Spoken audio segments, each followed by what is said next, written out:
welcome back to Work in Progress with Nicole Engelmann. This is where I have honest chats with other small business owners, and this is the second part of my conversation with Karinne Faddy, who is a holistic coach and NLP practitioner. Thank you for coming back. Thank you. I mean, we're literally it's the same session, but I always say thank you for coming back. Karinne, can you tell us a bit about what NLP practitioner means? Yeah. Because I think a lot of people have heard about it, but they're not necessarily sure what it means or what it is. So NLP stands for neuro-linguistic programming. And the idea of NLP is that we have neuroplasticity, that our brains and our thoughts and our fears can be shaped and changed in some way, that we can actually, we as in our minds are in control of what's going on, and that we have some level of control over it. NLP provides a toolkit that you can use to support you in making change within your life. So some of the tools might involve visualization exercises where you might be, say, for example, there's a tool called timelining, where you might go back into the past and look at memories and remember memories and dull them down, make them darker, less loud, and take the insignificance away from an event. But there also may be, for example, events in your past that you might want to brighten and make louder, and see those as moments where you were sort of fully stepped in your power. So NLP provides you with this toolkit where you can actually go through that process of changing the way in which your memory may be shaping your current beliefs or your current behaviors, because they're all sort of tied together. So it's basically a series of tools that you can then use. I find them really helpful because it gives my clients something tangible that they can go away and practice, and that they can use them in different circumstances. So you can come back and use them for different memories, for different things that you're actually working on, and it's a really helpful way to have a sort of tangible toolkit to come back to. It feels like that's something where something triggers you. You can go back and why is this triggering? And can I put a different spin on it as well, right? Absolutely. And a big part of what I do is around shadow work. And our shadow is the sort of human part of us that is shaped by our human experiences. And you know that your shadow has been activated anytime you feel a trigger. Because those triggers are showing you and highlighting something within you that hasn't yet been healed, or that wants to come to the surface, that wants to be acknowledged. Often with our shadow, it's our parts of ourselves that we're trying to deny exist. We're trying to hide away from this part of ourselves. We're not accepting that this is part of who we are. And that's just not seeing that there's balance in everything. For everything that's good, there's bad as well, and I've shared some of my story. That story is a whole lot of stuff that happened that wasn't great. But ultimately, it made me stronger. It set me on this path of starting my business. I wouldn't change a single part of my past because I can see the balance in it. And that is the goal of shadow work, is to see that actually we can love all parts, and that there's balance in everything. Yeah, no, definitely. And I think that's the other thing. We wouldn't be who we are or where we are without all the things that happen to us along the way. And I think Absolutely. In the moment when it happens, obviously you wish this wouldn't be happening, or this could have turned out differently. But actually, I think the more distance we have with certain things, well, yes, I still hate this moment or what happened, but actually I wouldn't be me without that. Yeah.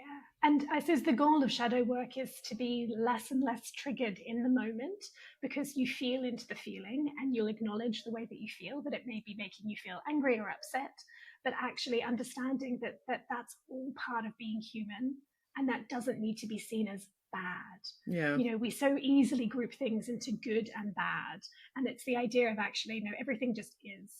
Yeah. And that ultimately it's not good or bad, that actually there's balance in all that is, and that being triggered is just saying, hey, this is an opportunity for you to go deeper into your psyche and deeper into your personal development. There's something here that you need to pay attention to, which I think is kind of fabulous, really. And I see triggers in a totally different way now. as a result of the work that I do, because it's kind of like, wow, this is where the magic happens. This is where you make the unconscious conscious. And this is where it alerts you to what it is the work is that you need to do in terms of internally. And we also don't realize how much it affects our decisions in business as well, right? So true. Because it's always like it's personal development, but actually we are running a business. We are a person in a business, and the business is to some extent us as well. It is. So every decision we make and every trigger we get, and then make a decision based on that, that's influencing the business as well. 100%, that's why I in particular became a holistic coach, because it's looking at that sort of whole package, that our personal and professional are all leaning upon each other, and our businesses and our personal development are on a journey together, because those decisions are being influenced entirely by what's going on. And in particular, it's being influenced by what's going on unconsciously. I always think the best way to kind of notice what's going on unconsciously for yourself, like, how do I notice my shadow? Notice your triggers, but also look at the areas in your life that you're currently not feeling satisfied. Something's come about that you've brought those areas into your life because there's some sort of part of you that might be unhealed that's bringing that apart. You're doing something unconsciously to bring about something in your life that actually isn't bringing you joy. And it's kind of an interesting space to be in. There's a little bit of discomfort here, this idea that we have to take responsibility for both the good and the bad in our lives. Because I think ultimately we often shy away from that. We go, oh, no, I can't be responsible for that. That's someone else's fault. That's someone else's problem. And that's another great way of sort of identifying your shadow self. When you find yourself projecting outwards, oh, business isn't going well right now because of the cost of living crisis. Business isn't going well right now because of X, Y, Z, and you're pushing it out on other people. There's something internally going on there for you. And what is it internally that needs to heal to actually see that it's not external from you? You've got that power within you to make change. Yeah, that's so true. I mean, there's always stuff going on, wars and, like you said, cost of living crisis and stuff like that. And yes, that has some effect on business, obviously, when people are less willing or less able to actually spend money on things. It obviously impacts small businesses and even big businesses. But yeah, sometimes it's something that actually is with you, that you're holding back on something, or you're holding on to something that isn't working. And it's kind of blocking you as well. And it's how quickly do we, when we hear that the economy is in a downturn or there's a cost of living crisis, how quickly do we change our behaviors as a result of that? And how quickly are we then potentially living from a place of scarcity and lack as a result of it? And it's kind of noticing in your day, where is there abundance? Where is there, where have I actually got enough? Because the moment you slip into scarcity and lack, you're in a situation where you're stuck, right? And you're repelling. So it's actually working out what's going on internally for you within those moments, being told that news. It's how you then internally react to it that's then bringing about your future actions and your feelings and your thoughts around it. Yeah, and I guess it has a lot to do with following your intuition as well, right? Yeah. So we obviously talked about following your intuition beforehand in our pre-conversation, and how following that and listening to yourself to have a more aligned business can work very well. So do you want to talk a bit about that as well? I think that, look, my whole business is built on helping people tap into their intuition, because how do you holistically align your life? You have to trust your inner guidance. But how do you kind of go about that? And I think that ultimately fear gets in the way, our shadow self gets in the way, and acting from a place of unconsciousness can ultimately get in the way of us really trusting our intuition. I think the interesting thing with intuition is that people think that it's going to in some way always be effortless. Now, there is an aliveness when you feel a strong yes or a strong draw towards something. You can feel it physically in your body. But what sometimes comes along with that is also fear. And so many people I know will go, oh, I really feel like I'm meant to be doing this thing, and then list the fears, but I can feel in my body. And so frequently I hear people talk about, oh, my gut doesn't feel right. And I do agree that our gut instinct is a really great measure, but you've got to distinguish between your gut instinct and fear in your gut. And lots of people feel fear in their gut. And actually, I think that if the kind of great measure for knowing that you're following your intuition is, number one, does it excite you? But number two, does it petrify you? Because actually, if we're sort of scared of it, it means that we're up leveling in some way. It means we're stepping into the unknown. You know that you're actually on that next step in terms of what you actually need to carry out, because you wouldn't be human without the fear. So it's getting really clear on what those fears are and spending time with what those fears might be. One of the most amazing tasks I did when I started my business comes from a book called Existential Kink by Caroline Elliott. And it's a book on the shadow self. And her sort of take on the shadow is, not only have we got this part of ourselves that we're denying, this part secretly enjoys and revels in our discomfort. It revels in the sort of triggers, it revels in the circumstances that we don't like, and that there's maybe some sort of pleasure that we get from things not working in our favor. That's how conditioned we are within the human experience. But one of the activities she recommends is something called a deepest fear inventory. And every morning you wake and you write down your fears. I have a deep fear that and you write these fears from the perspective of I. So in starting my business, that I will fail, that I will not find any clients, and you write this list down. After a couple of weeks, you start to reverse the fears. And when you lean into a fear of, I feel like I might fail, and you flip that fear and you write the opposite, I fear I might succeed. Ooh, even saying that out loud now, I can feel that in my body. The fear isn't that I'm going to fail. The fear is that I'm going to succeed. And the idea that actually our fears are often the reverse, and the reverse is more true than the story that we're telling inside our head. That actually I'm more deeply scared of succeeding because that's the big unknown, right?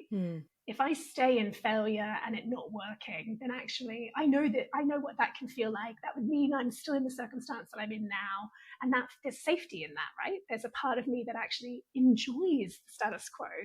But actually, once we start to admit that the real fear is on the side of success, is on the side of change, is on the side of, I remember writing things like, that I am powerful, that I can make a difference in people's lives. It even makes me emotional saying it out loud now, because that's where the real fear is. So really wonderful way of like getting to grips with what's going on inside your head and realizing that it's often the reverse that's true. Yeah, definitely. And it's what you said. It's like, it's the unknown. Like, we don't know, once you hit whatever target or whatever goal you wanted to achieve, what happens then. Yeah. Because I think also we're in a society where once you hit a goal, you have to set a new one, and sometimes you don't want that, or you don't even know what you want after that. Yeah. So there's the whole, like you said, we don't know what's happening next, so it's safer to stay where we are. Absolutely. And I think there's something around that. So I've been a bit resistant to goal setting. And I think I suppose I've come from a space where everything in the education sector is planned for. You've got a sort of school improvement plan, you've got your sort of termly targets, everything's target based and driven by this kind of like laying everything out. But in my first year of business, how do I write a plan like that? Like, if I do that, I'm not following the aliveness. I'm not following the feedback that I'm getting. I'm not following the feeling within my body.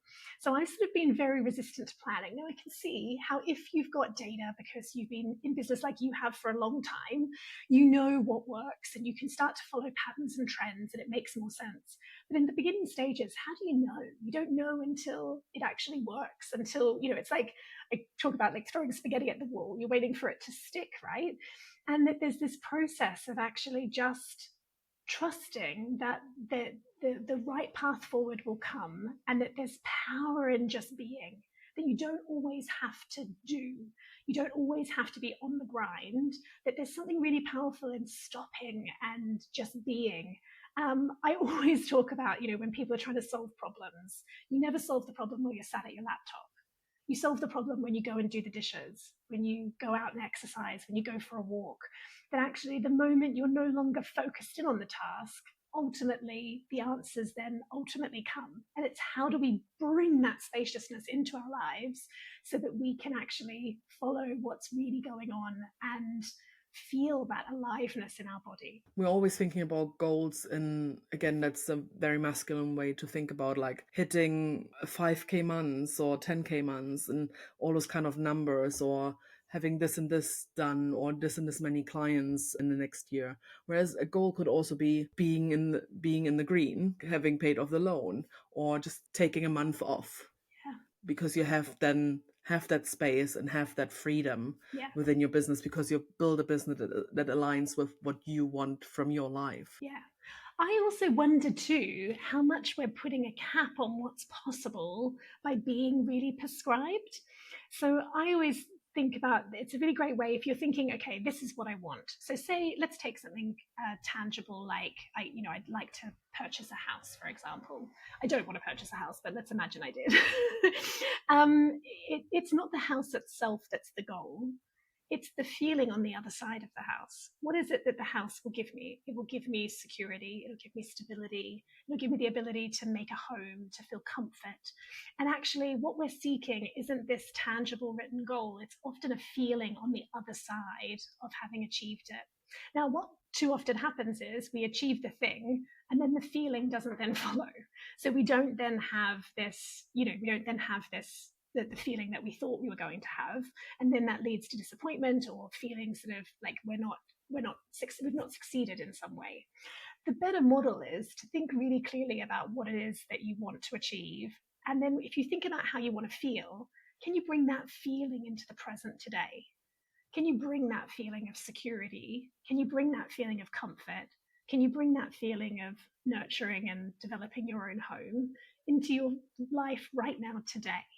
Because when you do that, the magic happens in those moments rather than this feeling of lack. I'm lacking until I get the clients, get in the green, until I get the house, whatever it might be. Actually, how is it that I want to feel? And can I feel that feeling today? Can I notice it around me? And can I actually bring that feeling into the present? That's going to fulfill you so much more than this sort of emptiness of chasing these targets and goals and not actually thinking about how you want to feel right now in the present. Yeah, that's so true. And even the amount of money, it always stands for something, because you think, if I earn this much money, then I don't have to worry about how to pay rent, or I am more secure, I am safe. And even if you want to go on that holiday or on that round trip to South America, it's the feeling you're chasing, Yeah. not actually the actual thing that it Yeah. stands for. Yeah. And if you can Yeah. bring that feeling of, let's say, for traveling around, the feeling of adventure, the feeling of freedom, if you can bring that into your daily life, into your daily practice, how much more aligned does it feel, and how much easier does it become to seek adventure and freedom in everything that you do? It's not just hinged upon this sort of future self outcome. Do you have any kind of advice or tips on how to listen more to the intuition, like be more aware of it? Because sometimes I think it's like it's very minor and you don't actually, it's happening kind of in the background and you're not actually aware of what's happening. Yeah. Um, I think the main thing is the feeling of it feeling good. Like that there's this, although there might be fear, there's also this excitement and effortlessness to what you're doing. I work holistically coaching lots of business owners, and so frequently they just get stuck in the grind of doing. Now, look, there are things in our business that we have to do. We have to respond to client emails. We have to, do our taxes. But, ultimately, do we have to do all of those things ongoing? We can also outsource those things as well if they're not bringing us joy.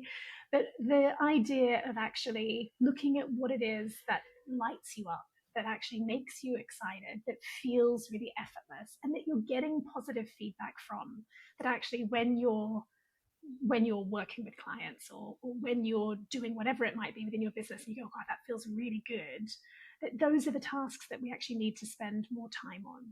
I think being able to kind of get clear on what's going on in your head is important. Like, what are the thoughts and what are the fears, and what is the narrative we're running? I often recommend to clients that get really clear on what's happening when you're in the shower. What are your shower thoughts? Because when you're in there on your own or driving a car, for example, what are those thoughts that are repetitively playing? Because they'll be the things that'll be happening unconsciously that you'll be bringing about in your life. So get really clear on what's getting in the way in terms of what's going on in your head, and spend some time just getting out of your head entirely. Make sure you've got a practice, whatever works for you, that means you get to switch your brain off. Whether that's doing something creative. Creativity is such a wonderful way to get out of your head. Anything in the creative realm, whether it be, going dancing or sewing or drawing or painting, or even just thinking creatively, like doing some creative visualization can completely get you out of your head. You might find that things like meditation or exercise are also a really great way to get you out of your head. But ultimately, it's finding ways to also just get the noise in your head to stop, because in those moments, that's when we can really start to feel into what feels true and alive. And it gives us a break from all of that noise that's going on. That's so good. Yeah, I think that because I remember, like, even as a kid, there were times when we were bored, and then all of a sudden we created a new game or kind of did something new. And as adults, we're not really bored anymore. Like, it's almost like this is not something we should even want to. Whereas sometimes when you're just not, you're just resting and you're not doing anything, or you're just, watching a show on TV or reading a book, that's when things come up, and like you get Absolutely. ideas and you get inspired, or you're like, oh, this is such a great idea, and it comes out of nowhere Yeah. because you're not actually, working towards the next goal and ticking off the next to do thing on your list. Yeah. And listen, I've not destroyed my to-do list. I've got a to-do list. I've got a future Karinne list as well, like things that I might like to consider doing in the future. But ultimately, with my to-do list every day, I feel into it. I look at the list and I think, where is the aliveness here? And look, there's still stuff that works on deadlines that you go, okay, I have to do that thing today, because if I don't, that's based on a deadline, whether with something with a client or whatever, or an event or whatever it might be. But ultimately, it's like, where's the aliveness? Follow that aliveness and trust that you know internally what the right path is, and that it doesn't have to be about looking external. I so frequently see people just comparing themselves to other people, looking at what other people are doing online and comparing and looking at other people's websites. And look, I'm sure there's a place for market research in terms of looking at your competitors. But if you're finding yourself spending your time on social media, feeling envious and looking at what other people are doing, you're not trusting your own inner guidance, and your journey is not going to be the same as anyone else. So I also really recommend just getting out of the noise can really help. I did something quite controversial earlier this year. I decided to cut off all news sources. And I'm in a situation where I've told some close friends that, if the zombie apocalypse is coming, please let me know. But right now, I just need that noise to stop, because it's actually impacting my mood and how I'm making a difference in the world. But that idea of just closing out some of that noise around you can make a really big difference. Now, look, I don't think this is going to be a forever thing for me, but it is a for now thing for me, just based on where I'm at on my business journey and where I'm at on my personal development journey. But that idea of just shutting out some of the noise, do you need to be on Instagram again? And I can't get over the stuff that comes through on my feed that I just think, I don't want to be niching down. I don't want to be it's just this constant stream of advice and things that we should be doing. It's like, well, that's not what I should be listening to. I should be listening to what's going on internally for me. My other great tip for do you know if you're following the right path, is one of my favorite apps. And it's the Magic 8 Ball app. A Magic 8 Ball? Oh, yes. Yeah. Oh, love that. That actually, if you're making a decision and you're unsure if you should make the decision or not, ask the Magic 8 Ball. Because what will happen in the moment that you ask the question, should I do this? The Magic 8 Ball will give you an answer, and you'll have a feeling attached to it. It will either be excitement and fear, oh, that's a yes, I should do this thing, or it'll either be, disappointment because the Magic 8 Ball has said, no, hang on a minute, maybe I am meant to do this thing, or it'll either be this feeling of yes, that feels aligned. That moment where you want to shake the Magic 8 Ball for a second time because you don't agree with the response, then you know what your answer is. So it's a really great way of firmly feeling into what feels right. I had this amazing moment with a colleague who I met through networking. We did some co-working together, and I said to her, this feeling like I want to launch a inner work community. Can I just talk it through with you? And as I started talking it through with her, she was throwing sort of negatives back at me. She was throwing the buts back at me, which meant that I had to then argue for why I wanted to do this thing. But in arguing for why I wanted to launch a community, it was like, this is what I'm meant to be doing. I can feel it. Yeah. Why else would I have argued? I would have just listened to her arguments against it and gone, yeah, sure, no worries. But it's that idea of, like, again, getting out of your head and getting that feedback, because it's in that feedback that you can actually feel what's really true for you. Yeah, definitely. For me, it's not Magic 8 Ball, it's my mom. Nice. So it's like, because she always says as well, why are you asking me? You're doing the opposite anyway. It's like, yeah, that's why I'm asking you. I need to know what. Exactly. It's their It's really Magic great. Mom app. Yeah. It's great to have just that person in your life that's going to say the opposite to whatever you say, because then you either have to argue for it or agree with them. So it's like, which way are you going to go? Exactly. That's such a good way to end this. There's only one more thing. Obviously, it's called work in progress. So is there anything you have work in progress? It could be anything that you're, offering, like you mentioned, the inner work membership, but also anything that you're currently working on, either on yourself or on the business. Yeah. So at the moment, I am the work in progress, and I think I'll be the work in progress for the rest of my life. And I'm really okay with that. Like, we are all works in progress, and I am firm in that. And as I mentioned in the first episode, there's this inner journey at the moment for me around self-love and accepting parts of myself that I haven't shown themselves up until starting my business, that I'm working through at the moment. And part of launching this inner work community was putting a time aside, a dedicated time and space for people to come together to do the inner work. Because let's be honest, on a Tuesday afternoon at 2 p.m., are you going to go deep into your psyche? Like, it's tough to do this inner work on your own. So I've created a dedicated space for people to come together to actually do this work, because I know myself, and I'm so committed to this. And, I spent 4 or 5 hours Sunday yesterday going through this kind of deep shadow work exercise. But it took me the whole morning to kind of commit to actually doing the work. I knew I wanted to do it, but gosh, we'll find any excuse not to. Suddenly I'm cleaning my flat and I'm deciding to cook an elaborate meal, any excuse not to actually do the work. So part of what I've kind of launched at the moment is also coming from a selfish perspective, in that I also want this space to do the work, to kind of commit to it as well. Because I think we're all works in progress, and it's actually just putting the time aside to do that inner work, which is key. Brilliant. I love that. When you told me about that last week, it's like, oh, this is like co-working, but on a deeper level. Yeah. Co-working in your own head, co-working in your own brain, doing the work on Yes. yourself and your sort of shadow self, how you follow the aliveness, how you show up with presence. It's that idea of actually doing the work, not just, it's the work internally that knocks onto everything, right? It's shaping every single one of our business decisions, as you mentioned earlier. So it's so important to do that work. Yeah, definitely. I'll share in the show notes as well how people get in touch with you. Your business is called Resonates Within. So that's how most of the channels are probably I'm Resonates Within called. everywhere. So you can find me on all the channels under Resonates Within. Brilliant. Thank you so much for joining me, Karinne, and having this lovely chat. I really enjoyed myself. Me and I hope too. you did Thank you so much. Yeah, thank you so much for inviting me along. I really enjoyed it. Brilliant. For the rest of the listeners, thank you for tuning in, and I'll talk to you soon. Thank you.